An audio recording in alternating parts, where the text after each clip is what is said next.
ये है सुखेल। हेलो सुखेल। ये घोषणा काम करेगा। तुम बग्गी को पहचानते हो नहीं? हाँ, मैंने उसे 2 बार देखा है। एक मील दूर से मैं उसे पहचान सकता हूँ।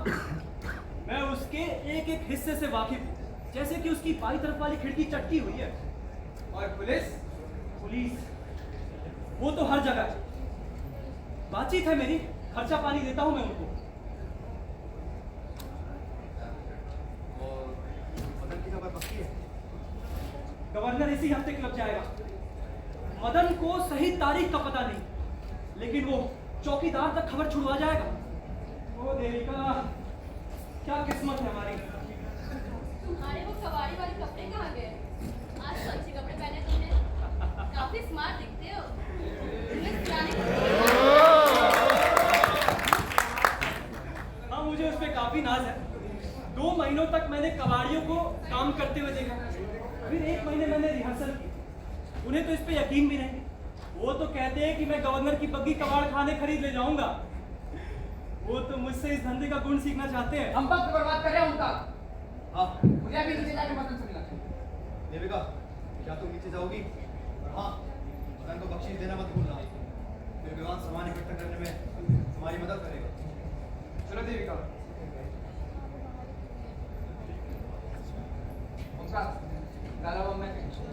नहीं सुखेल, इसका फैसला हो चुका है। फिर पहला बम कौन फेंकेगा? मैं और दूसरा विमान। तुम? क्यों, तुम्हें यकीन नहीं मुझ पे? इसके लिए तजुर्बा चाहिए। तजुर्बा? एक आदमी सिर्फ एक बारी बम फेंक सकता है, दूसरा मौका नहीं मिलता उसे। कांपते हुए हाथों से बम नहीं फेंका जाता। ये हाथ तुम्हें कांपने वाले लगते हैं। वो क्या? मैं खुद को बम समेत घोड़ों के टापों तले फेंक दूंगा। अरे, इसकी कोई जरूरत नहीं है। तुमको पार्टी ने ऑर्डर दिया है। उसको बचा सकते हो तो बचाओ। तो ठीक है ओंकार, मुझे पता है कितनी इज्जत दी जा रही है मुझे, और मैं वादा करता हूँ मैं इस पर खरा उतरूंगा। ओंकार, मुझे जिंदगी से प्यार नहीं, मुझे प्यार है जिंदगी से भी ऊंची चीज से, इंसाफ से। इंसाफ की सेवा, सब किसी का अपना तरीका है। तुम अपने तरीके से इंसाफ करते हो, मैं अपने तरीके से इंसाफ करता हूँ।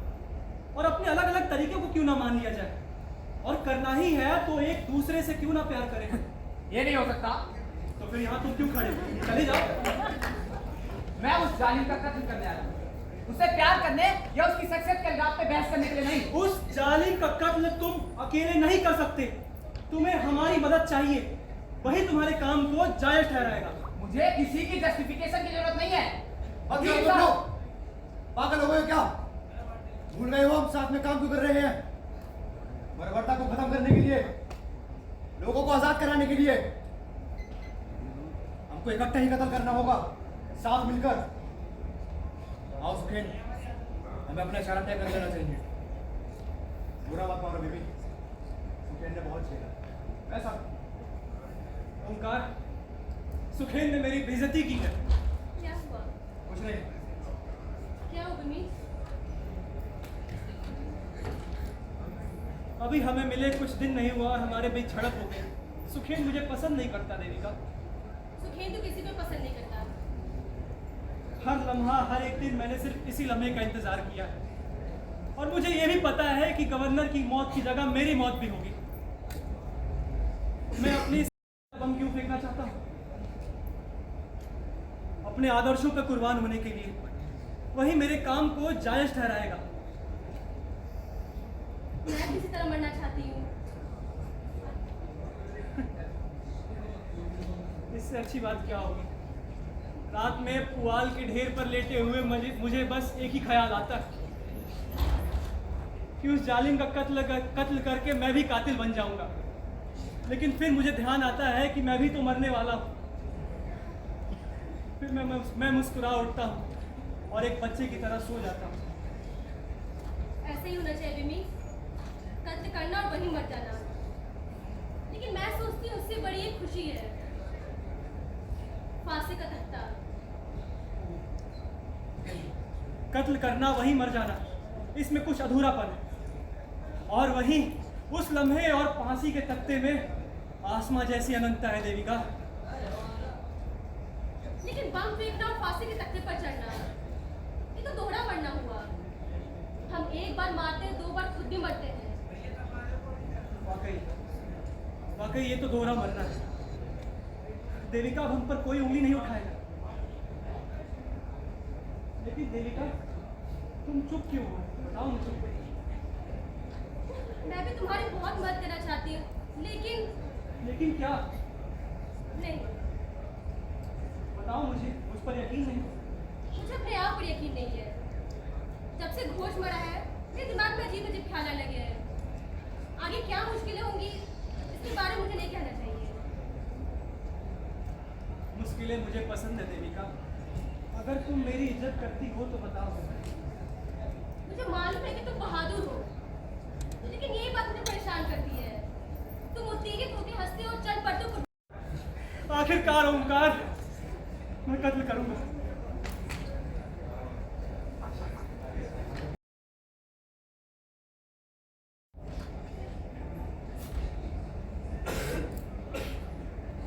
विमी और विमान तैयार है और सुखेन ने अभी अभी सिगरेट जलाई। किसी भी मिनट। क्या ये बग्घी की आवाज नहीं है? नहीं, सब्र करो ओंकार, बैठ जाओ। लेकिन बम का क्या होगा? अब हम और कुछ नहीं कर सकते। हम कर सकते हैं उनसे ईर्ष्या। लेकिन तुम्हारी जगह यहाँ है, तुम इंचार्ज हो। हाँ, मैं इंचार्ज हूं। लेकिन विमी मुझसे ज्यादा बेहतर है। लेकिन खतरा सबके लिए बराबर है। जो बम फेंकता है उसकी जगह, जो नहीं फेंकेगा उसकी जगह। और ये फख्र की बात है। फख्र की बात तो है। पता है देव, मैंने अपनी जिंदगी में कभी भी किसी चीज पर पूरी तरीके से काबू नहीं पाया।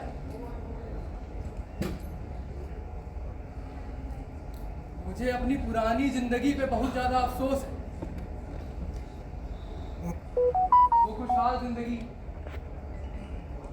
वो खूबसूरत औरतें और वो रात रात भर की महफिल। नहीं, ये वो नहीं है। मेरा दिल धड़धड़ कर रहा है। देखो, अभी कितना कुछ सीखना है मुझे। एक मिनट।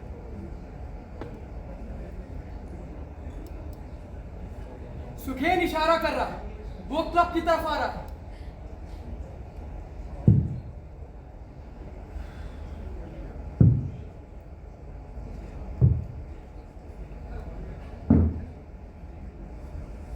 उफ, ये समय भी ना जाने कैसे रेंगता है। नहीं, वो रहा, आ रहा है वो क्लब की तरफ।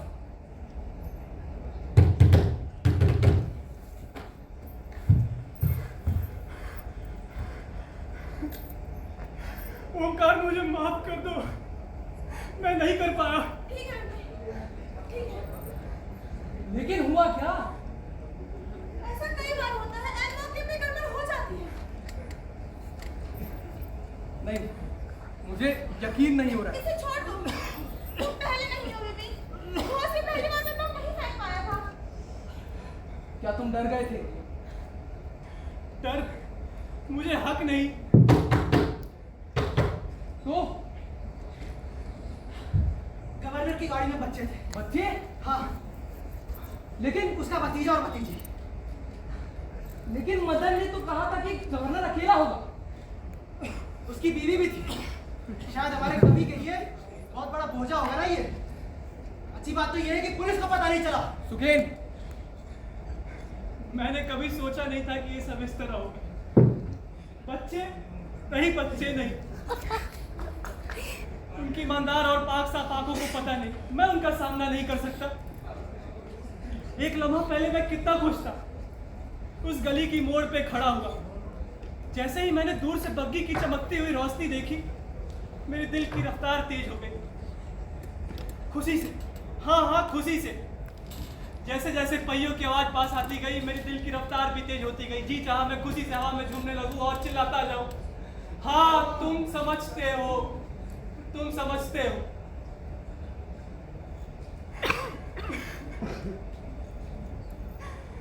बम फेंकने के लिए भागा ही था कि मैंने बच्चों को देखा, एकदम गंभीरता से बैठे हुए। ओमकार, पता नहीं उस समय क्या हुआ, मेरे हाथ कांपने लगे, मेरे पैर अकड़ से गए और एकदम से वो लम्हा बीत सा गया। देविका, क्या मैं सपना देख रहा हूँ या मैं सचमुच मंदिर की घंटियां सुनी? नहीं बेबी, तुम सपना देख रहे थे। घूरो मुझे, हाँ घूरो मुझे, लेकिन मैं डरपोक नहीं, मैं बस घबरा गया था। बच्चे, मेरे हाथ और उनका घिनौना बोझ मैं नहीं कर पाया। ओमकार, मुझे याद है कॉलेज के दिनों जब मैं घुड़सवारी किया करता था, बेखौफ बेपरवाह, तब मुझे सिर्फ एक ही बात का डर सताया करता था कि कोई बच्चा मेरे घोड़ों के टापों के नीचे ना आ जाए। जमीन से टकराया हुआ एक और सिर मेरे आंखों को पहुंच जाता, मैं उनका सामना नहीं कर सकता।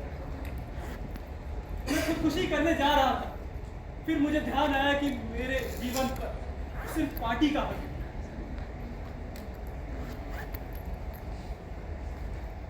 ओमकार, मैं अभी इसी वक्त क्लब के सामने जाऊंगा, बच्चे बाहर निकलेंगे, मैं बम फेंकूंगा और मैं वादा करता हूं कि इस बार मैं नहीं चूकूंगा। अब तुम लोग तय कर लो कि मुझे क्या करना है। अगर पार्टी ने तुम्हें आदेश दिया था गवर्नर का कत्ल करने का, लेकिन बच्चों के कत्ल करने का नहीं। सुखेन, मिमी ठीक कह रहा है, हमें इन सब की बिल्कुल भी उम्मीद नहीं थी। लेकिन गवर्नर का कत्ल करना इसका फर्ज था। तुम अच्छी तरह जानते हो कि 2 दिन बाद गवर्नर फिर से क्लब आने वाला है। 2 दिन क्या बात थी? विवान बम नहीं फेंकेगा, वो घबराया हुआ है और गड़बड़ भी कर सकता है। मैंने उसे दुख पहुंचाया, काश मैं वो बम फेंक देता। नहीं बेबी, उसने कहा वो तुम्हें प्यार करता है। क्या हम उससे दोबारा मिलेंगे?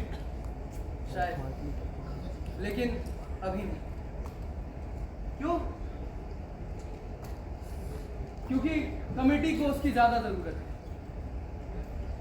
ऐसा उसने खुद बोला? नहीं, ये मेरा फैसला था। तो तुम ऐन वक्त पर एक आदमी को पार्टी से हटा रहे हो। मैं इंचार्ज हूँ, फैसला मुझे लेना है। बहसबाजी का समय नहीं था मेरे पास। और सुनो, मैं विवान की जगह लूंगा, बम मैं फेंकूंगा। नहीं फूके।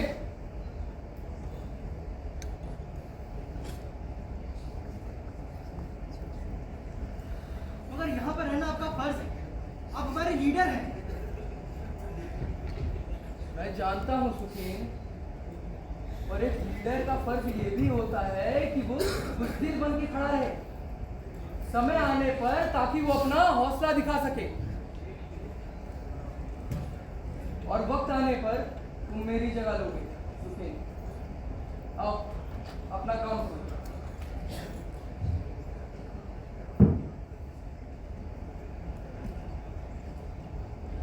मैंने उसे दुख पहुंचाया है देविका। याद है वो क्या कहा करता था उस दिन? वो तो बार बार यही कह रहा था कि कितना खुश है वो। हाँ, वो कितना खुश था। हम ही उसके लिए खुशी थे, हम ही उसके लिए पार्टी है, हम ही उसके लिए सच थे। वो देविका, क्या ऐसा होना जरूरी था? वो हाँ, कितनी अच्छी है ये खुशी। वाकई यकीन नहीं होता तुम्हें? फिर तुम इतने उदास क्यों? 2 दिन पहले तुम्हारा चेहरा चमक रहा था और आज कुछ ऐसा जानता हूँ जो 2 दिन पहले नहीं जानता था। देविका, तुम ठीक कहती थी, कत्ल करना इतना आसान है, उसके लिए आदर्श काफी है, लेकिन मैं उस लायक नहीं। आज मैं खुद में और दूसरों में एक अलग किस्म का घिनौनापन देख रहा हूँ। कत्ल, बुज़दिली, नाइंसाफी। देविका, मैं उस जालिम का कत्ल करूंगा और सारी नापाक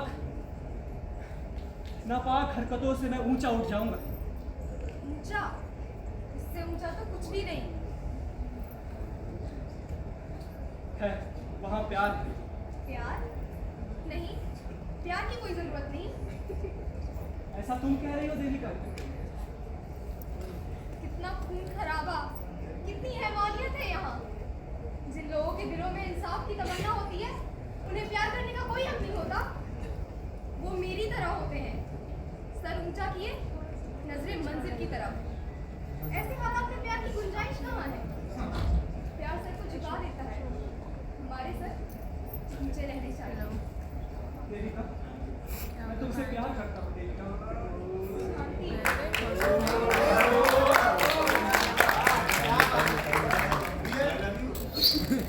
मैं जैसा भी हूँ तुमसे प्यार करता हूँ देविका।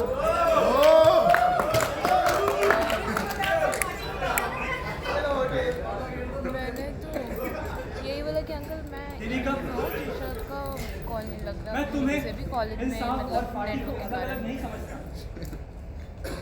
अच्छा, बोलेगा मुझे बताओ, और अगर मैं नाइंसाफी करूँ तो? मुझसे भी अगर कॉल तुम नहीं लग नाइंसाफी रहा करो और फिर भी मैं तुमसे प्यार करूँ तो तुम नहीं कोई है और नेटवर्क के कारण। मेरी बात का जवाब नहीं दे रहे मैं हैं। विदुषी को मुझे सिर्फ इतना बताओ, अगर मैं पार्टी में ना होती तो क्या फिर भी मुझे प्यार करते? अगर पार्टी में नहीं होती तो कहाँ होती? नहीं कुछ नहीं गई, वो देखी नहीं मैंने। मुझे वो दिन याद आ रहे हैं जब मैं पढ़ती थी, जब मैं हंसती रहती थी, घर तो घूमती और सपने देखती रहती। अगर मैं वैसे ही चंचल और लापरवाह होती तो क्या फिर मैं भी मुझे आई प्यार और करते? इवेंट था तो मैं इवेंट में आ गई कॉलेज क्लास में। चुप रहो। मेरा दिल सिर्फ तुम्हारे लिए तड़पता है और इस वक्त मुझे सदे हुए हाथ और ठंडे दिमाग की जरूरत है देविका। हाँ, मैं भूल गई थी। ठीक कह रहे हो, गुस्सा मत हो। मैं दिमाग से बात नहीं करती, बहुत गलती है, मैं खुद भी ये नहीं कह सकती। मैं तुम्हें उसी तरह प्यार करती हूँ, मैं इंसाफ की राह में चलने में और एक मकसद के लिए जेल जाने में। तुम्हें गर्मियों के दिन यादें भी नहीं, मगर नहीं, यहाँ आनंद सर्दियाँ हैं। हम इस दुनिया में नहीं, हम तो इंसाफ पसंद हैं। मेरा साथ है इंसाफ। हाँ देविका, हमारे हिस्से नाइंसाफी लिखी है। देविका, कल हम पर कोई उंगली नहीं उठाएगा और मैं उस जालिम को मारूंगा, फिर हमें सुकून मिलेगा, तुम्हें और मुझे। कब मिलेगा ये सुकून? कल ही।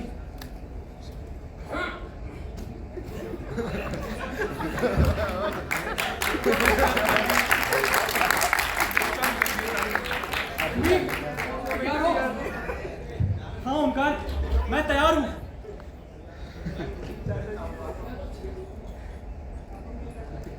मैं बम फेंकूंगा। और तुमने देखा, उसने जाते जाते अपना ताबीज भी छुआ। भगवान मानता है शायद उसको।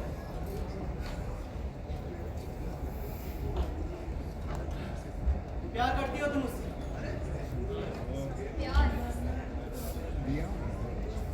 प्यार के लिए वक्त चाहिए।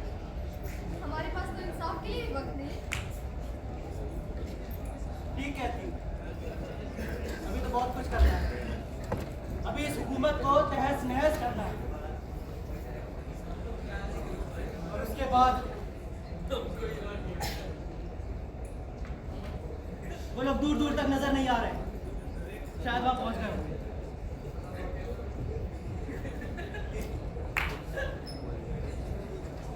मुझे माफ कर दो देविका,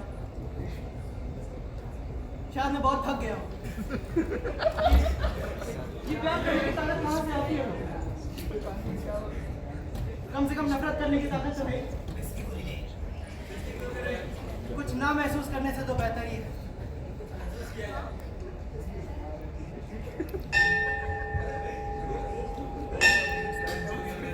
गवर्नर के आने का समय हो गया है। काश इस बार वो अकेला हो।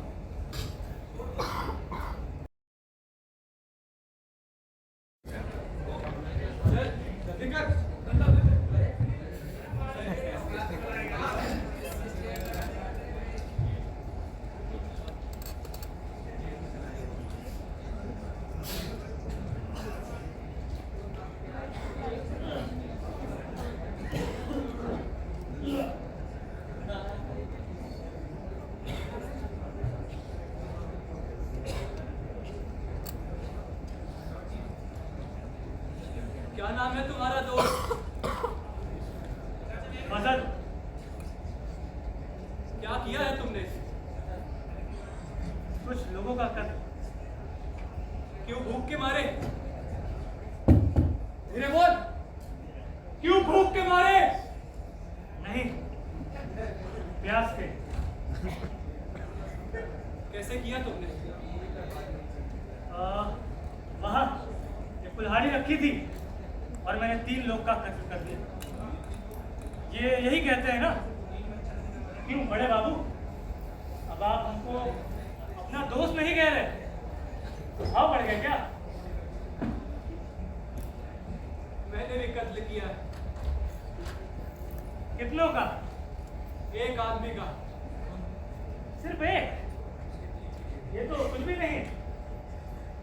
मैंने गवर्नर की हत्या की है। गवर्नर? या खुदा? फिर वही बाबू वाली बात, तुम तो वाकई बहुत बड़ी मुसीबत में हो, नहीं? लेकिन मुझे ये करना ही था। क्यों? उसके दफ्तर में काम करते थे या फिर उसकी बीवी के साथ?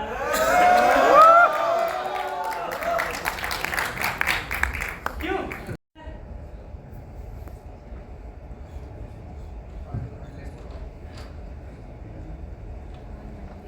मैं इनकलाबी पार्टी का मेंबर। मैंने कहा धीरे बोलो, तुमको बात करने की इजाजत नहीं है। फिर भी अपनी आवाज धीमी रखो। मैं इनकलाबी पार्टी का मेंबर था। ये भी बहुत खूब। वैसे तुम्हें ये सब करने की क्या जरूरत थी? जहां थे वहीं रहते। अब तुम बाबू लोग के लिए ये दुनिया तो बनी है। नहीं दोस्त, ये दुनिया तुम जैसे लोगों के लिए बनी। इस दुनिया में बहुत कत्ल और नाइंसाफ है। जिस दिन ये देश आजाद होगा, कत्ल और नाइंसाफ खत्म हो जाएगा और तुम आजाद होगे। हाँ हाँ, फिर वही खुदाई हुकूमत की बातें। धीमी रखो, तुमको बात करने की इजाजत नहीं है। मैं फिर भी बोल रहा हूँ और तुम काम करो अपना। वैसे जो लोग गवर्नर का खर्च करते हैं, देख लिया मैंने तुम्हें, अब चली जाओ यहाँ से। देखो देखो, एक आदमी के साथ कितनी चीजें मर जाती हैं। मैंने देख लिया, मुझे दोबारा नहीं देखना, चली जाओ यहाँ से। लेकिन मुझे देखना है तुम्हें। मैं अब अकेले नहीं रह सकती। पहले जब भी कोई दुख होता, मैं उन्हें बांट लेती थी, मैं उनसे बांट लेती थी और वो तब शायद मैं दुख बर्दाश्त कर पाती, लेकिन अब नहीं। वो खामोशी, वो अकेलापन, तुमने गुनाह किया है, तुमने। मैं सिर्फ इंसाफ की बात समझता हूँ और कुछ नहीं। वही आवाज, तुम्हारी आवाज बिल्कुल उसकी जैसी है। जब आदमी इंसाफ करते हैं तो एक सी आवाज होती है। जब वो कहते हैं कि इंसाफ है तो हर एक को मानना पड़ता, चाहे वो गलत ही क्यों ना हो। शायद इस बार तुम भी गलत हो। उसने जो नाइंसाफी की है, उसके लिए मैंने उसे इनाम और अच्छी इज्जत दी है। तुम चाहती हो कि मैं गलत हो जाऊं? अगर मैं गलत भी हुआ तो मुझे सिर्फ जेल और फांसी होगी। तुम्हें मालूम है, मरने से सिर्फ 2 घंटे पहले वो क्या कर रहा था? एक आराम सी कुर्सी पे सो रहा था, पैर ऊपर किए, और तुम उसका इंतजार कर रहे थे उस मनुष्य अंधेरे में। तुम अपना वक्त बर्बाद कर रही हो। तुम मुझ पर कोई असर नहीं डाल सकती। अब चली जाओ यहाँ से। क्या तुम मेरे साथ भगवान को याद नहीं करोगे? तब शायद तुम और हम इतने अकेले ना रहे। मुझे मौत के लिए तैयार होना है। मुझे अकेला छोड़ दो। मौत वाकई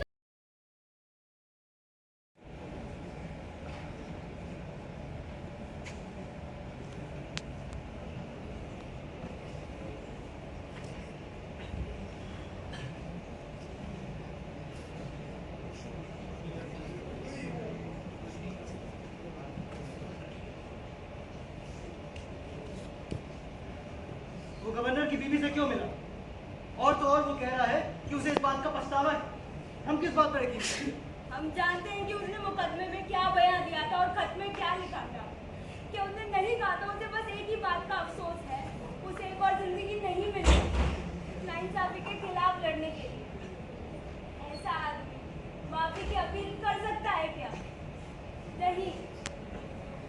वो तब भी मरना चाहता था और अब भी मरना ही चाहता है।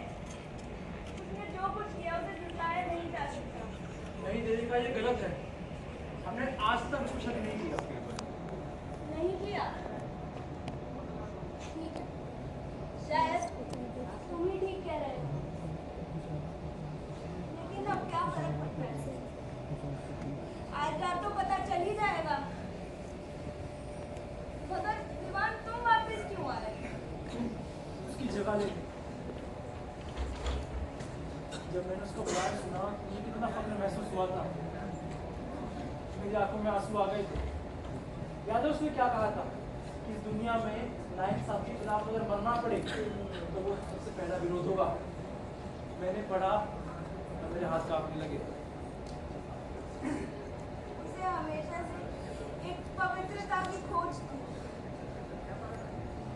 कितनी क्रूरता से प्राप्त होती है ये पवित्रता। रो मत देविका। वो चाहता था कि उसकी मौत पर कोई रोए ना।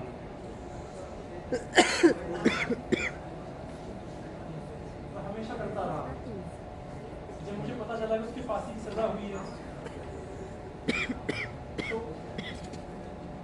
मैं घबरा गया। देखो, तेरी आंख में आंसू नहीं है। अब कभी भी मैं पगलू महसूस नहीं कर पाऊंगा।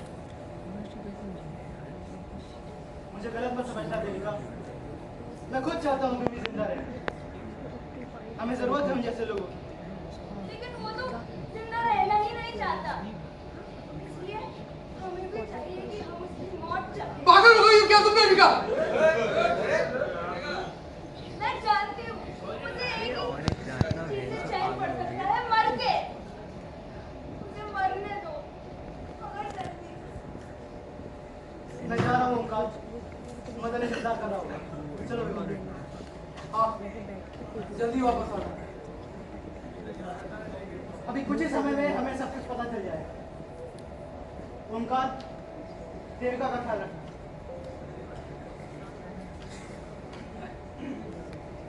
मौत, फांसी, ओंकार, हर बार वही मौत। हाँ देविका, हम और कुछ कर भी क्या सकते हैं? ऐसा मत करो। बीवी ने हमें धोखा नहीं दिया। क्या तुमने ये सब मदन से पूछा? हाँ, ओंकार, सुगन, आगे क्या हुआ? बताओ मुझे। अब क्या फायदा? तुम्हें मुझे बताना ही होगा। क्या हुआ? जानना मेरा हक है। मैं नहीं बता सकता देविका। वैसे भी हमें यहाँ से निकलना होगा। नहीं, पहले मुझे बताओ कि क्या हुआ। उसे कब बताया गया? कल रात 10 बजे। और फांसी कब दी गई? आज सुबह 2 बजे। यानी वो 4 घंटे तक अकेले इंतजार करता रहा। हाँ, बिना कुछ बोले। और उसके बाद सब कुछ हो गया और अब सब खत्म हो चुका है। 4 घंटे बिना कुछ बोले। उसने पहना क्या था? वही गंदा कुर्ता?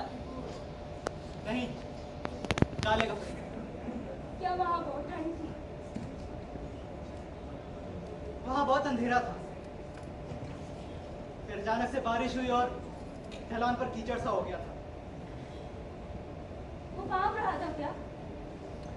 नहीं, वो किसे देख रहा था?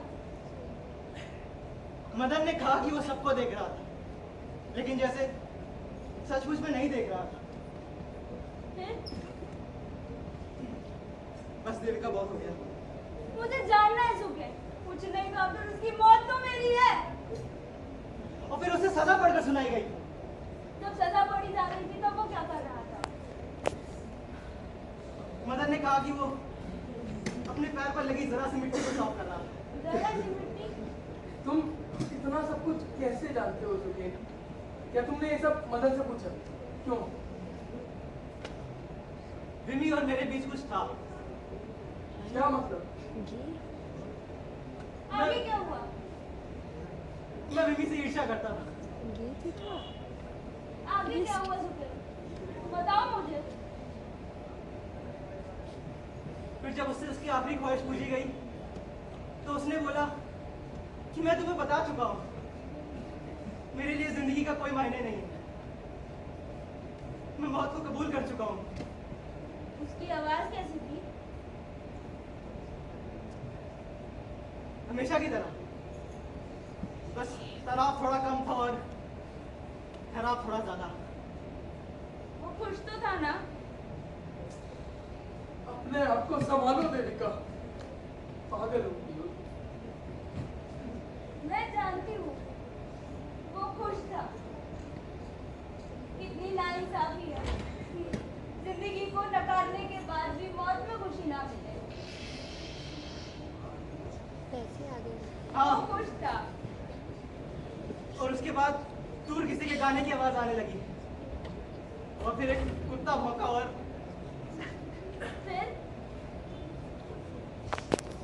फिर वही कुछ घुटी घुटी सी आवाजें। गुटी गुटी सी आवाजें। भी आगे क्या हुआ? बताओ मुझे सुखैन। विमान तुम बताओ। एक खिलौनी सी आवाज थी।